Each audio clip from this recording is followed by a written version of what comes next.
I think it's a good measuring stick for us. Certainly, they've accomplished what we're striving to do, and they return the nucleus of that team. Walking through yesterday and being able to carry that over, as well as improve on some of the areas that we need to improve on from a game ago. Consistency with which she's been able to do that, that I didn't know that. And so I think for us, it's she got some good looks. Us pointing it out, not just in film, but then when we have opportunity to practice, go through reps in practice of what these angles look like. It's her being a really good cutter and screener herself, not just with the physicality with which the game was played, but wasn't getting the looks that she was used to getting. She was patient, she was poised, she made the right play.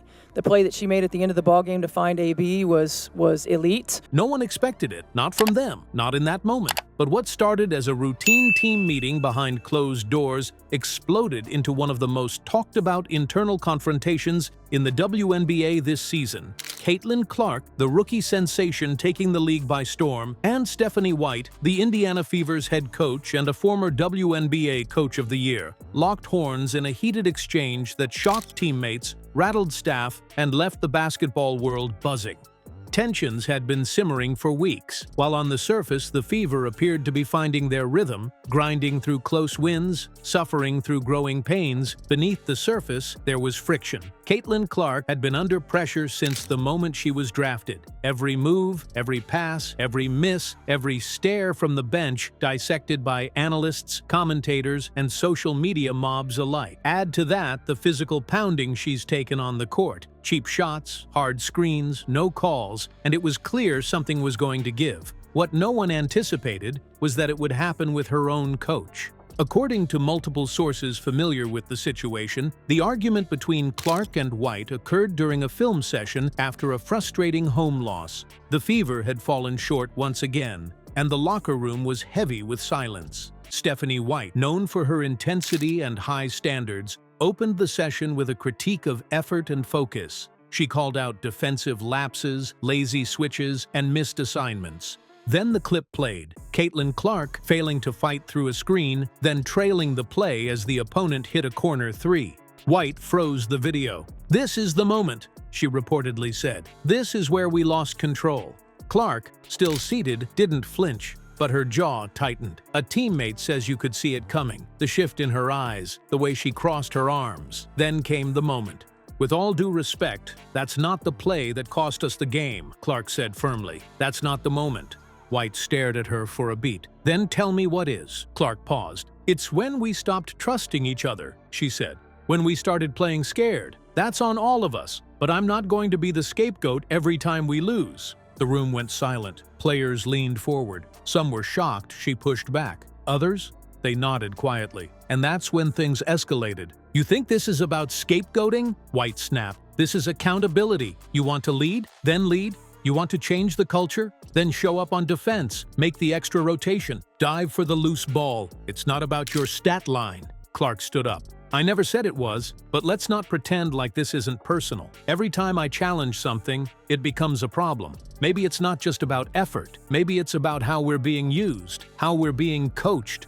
That's when the volume in the room jumped. One assistant coach tried to intervene, but was waved off by both. For several minutes, the argument continued, not with name-calling or personal attacks, but with fierce, unfiltered disagreement. Clark argued that the offensive system was too rigid, that it limited her playmaking ability and turned her into a decoy far too often. White responded that Clark needed to adapt, not just create highlight reels, but play within the structure of a team that was still building its identity.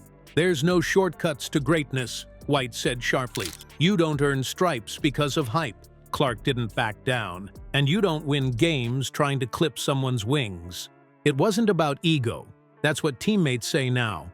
It was about two people who care deeply. One, a generational player trying to find her footing in a brutal league that eats rookies alive. The other, a no-nonsense coach trying to keep control of a young, chaotic team under the brightest spotlight in the WNBA. The tension spilled over. During the next game, observers noticed moments where Clark looked off at the bench after certain play calls. White, in turn, shortened her post-game remarks and kept her body language distant. But interestingly, what followed wasn't a meltdown. It was a moment of clarity. Both women, despite the fireworks, seemed to understand something fundamental about each other. They both want to win, badly, and they both believe they know how. Behind the scenes, sources say a private meeting was held between Clark and White just days after the confrontation, not as a coach and player, but as two leaders. The tone was quieter this time, more honest, and while no one shared details, what followed was a subtle shift on the court.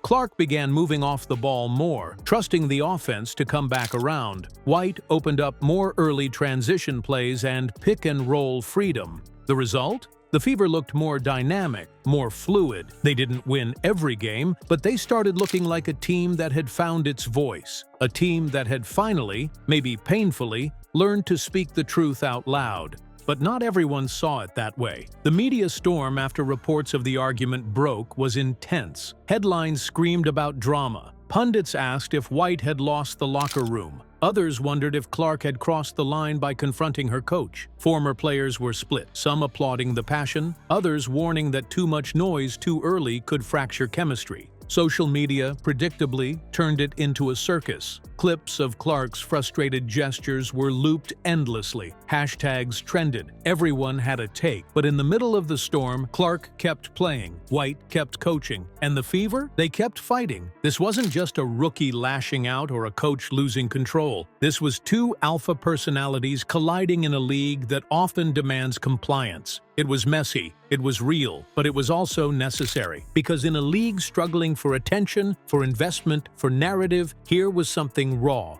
A reminder that greatness doesn't come from harmony. It comes from friction, from uncomfortable conversations, from bold players demanding more, from coaches refusing to lower the bar. Caitlin Clark didn't come to the WNBA to play nice. She came to compete, and Stephanie White didn't take this job to babysit talent. She came to build something lasting. Whether their dynamic continues to clash or evolves into mutual respect, one thing is certain: their fire is contagious. For teammates who once whispered about lack of direction, there's now a clear identity forming, not built on fake smiles, but forged in the heat of confrontation. And while fans may see only the surface, shots taken, plays drawn, interviews clipped, the real story is in moments like these. Moments where a rookie stares down her coach and says, "I'm here to lead." Moments where a coach doesn't fold under pressure, but demands more. It wasn't supposed to happen this way, not this soon, not this publicly, but now that it has, something's different. The Fever aren't just playing basketball anymore. They're making a statement, one heated argument at a time. And the league? It better be paying attention, because if this team survives the fire they just walked through, they might not just be better, they might be dangerous.